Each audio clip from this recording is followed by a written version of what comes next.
Danışman bala. Сәлем, достар. Бүгін денем ішілерімізді үйренек. Бұл менің басым, бұлар менің көздерім.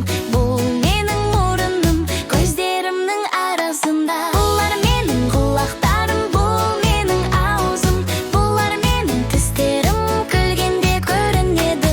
Бұл менің иығым, бұлар менің беттерім. Дөңгелек әрі сүйкімді, күлгенімде сөйлегенде. Бұлар менің ықтарым, бұлар менің қолдарым.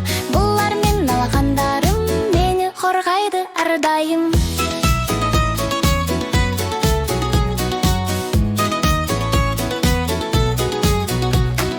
Бұлар менің саусақтарым, майысады, қимылдайды. Бұлар менің аяқтарым, секіруге әркез дайын. Бұлар менің тізелерім, жоғары төмен иіледі. Бұлар менің аяқтарым, билейді, қозғалады. Бұл менің ішім, жұмсақ және кішкентай. Бұл менің арқам, тік тұруға көмектеседі. Енді біз дене мүшелерімізді білеміз. Келесі кездескенше достар, каналға жазылуды ұмытпа.